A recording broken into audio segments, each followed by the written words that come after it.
I'm getting really exhausted of seeing millennials and Gen Z complain about how they can't get ahead because the boomers are hoarding all their wealth.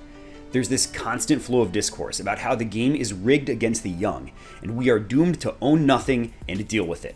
I'm not gonna simp for the boomers. They can figure out how to use a smartphone and defend themselves if that's what they want to do. I'm not here for that. What I'm here for is to show you guys that boomers are not your problem. If you can't figure out how to outsmart a 70-year-old in 2026, that's a skill issue. And what I want to do in this series is help resolve that skill issue so that you, my peers, are not whining about boomers having too many bedrooms in their house. I'm declaring victory on my 100K challenge account, and I'm moving these positions to a permanent portfolio to start fresh with a zeroed account. I'm going to make money, buy long-term shares, and enjoy a portfolio that's built to last. And I encourage you guys to get in on this too. Tap into our free Discord and you'll get some extra sauce. Or just follow the videos and we'll rise up. Keep in mind, it does not take a lot for you to achieve success. Even making just $7,000 a year in side income will put you at 6 figures saved and over $600 a month in dividends by year 10, even with very conservative estimates. So let's all get our act together and make some good, clean money. I'm going to start with the most accessible method of printing Benjamins, which is focus groups. This is a side hustle that I've kept up with for several years, and it remains a constant tailwind. Companies, and very often political groups, want your opinion on things, and they will pay you for it. It's usually a Zoom meeting where an interviewer will ask you your opinions on something when you are their target audience. Especially around elections, political researchers start pouring a ton of money into focus groups. The next few months will be a really good time to get into this. This month, I did one for a company that needed opinions on trading in an agency account. That's a type of investment account where someone manages on behalf of an old person who can no longer handle their own finances. So it's very fitting with this video. I shared my opinion about the interface a broker was building for agency accounts, and I got $100 for doing so. If you do a focus group and you have bad debt like credit cards, put these gains toward paying that off. But for this challenge, I'm going straight to my broker with it and depositing that $100. You need to have something solid in your portfolio, something to act as a foundation for whatever bright ideas you get later. So I'm going to pick up 3 shares of my favorite dividend ETF, which is SCHD, which trades right now for about $32. And upon buying, we have taken our first step toward building wealth. Back on user interviews, there's another study that pays you on a continuous basis for downloading a metering app onto your phone. You can get a $10 Amazon gift card in the first month and then $5 a month thereafter. And if you do that, they'll also give you a desktop version where you get $11 in your first month and $6 a month after. If you do both, you'll get $21 in Amazon gift cards in the first month and then $11 a month for every month after that. I wouldn't normally bother with something like this, but for the paupers in the group who may want to tap in, let's take a look. The privacy policy says they're basically going to spy on you, but anonymize your web traffic, and they don't capture any of your personally identifiable information. I don't really believe them, so I'm going to download this spyware app on an old burner phone and my old laptop from college. Everyone should keep a burner device on hand for just this type of occasion.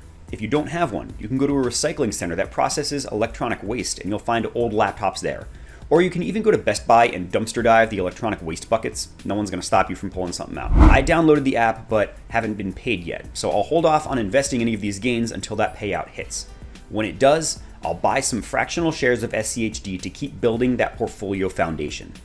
While the focus is on building a stock portfolio right now, there will come a time when you want to diversify into new assets, including real estate. So I am proud to introduce ARC7, the sponsor of this video, where I am building a portfolio myself. At ARC7, you can buy shares of companies that own a single property, from apartments to single-family units to Airbnbs. ARC7 serves as the landlord, while you as the shareholder are entitled to distributions. My ARC7 portfolio holds properties in 5 states and yields a 6.84% distribution, which is direct deposited into my account each month. I can either reinvest or withdraw straight to my bank account. And each dividend day at the beginning of the month, I make it my goal to add to my portfolio and take the dividend day bonus. This month, I added $2,000 to purchase shares of Seattle D1, which is a multifamily unit in the University District that yields 5.02%. When my $100 dividend day bonus hits, I'll pick up additional shares with it. New users are also eligible for a solid $150 bonus on their first $3,000 investment. That's an extra 5% to compound your income out of the gate. Join now with my referral below to grab the maximum reward and get that portfolio diversification that we crave. Thank you to Arc7 for sponsoring, and now let's dive back in. The next strategy is a shell of what it used to be, but it's still worth its weight. We have free daily login bonuses from online casinos. I know that sounds spooky, but there are platforms out there called social casinos that brand themselves as a sweepstakes, so that they don't need actual casino licenses. So when they put out this slot machine game, it's not a casino game, it's a sweepstakes. The rub is that in order to be legally classified as a sweepstakes in the United States, it has to be free to enter. You can't charge someone money to participate in your sweepstakes, at which point it would become a lottery, which has a whole new set of rules. The casinos don't want all that. They want to be classified as a sweepstakes.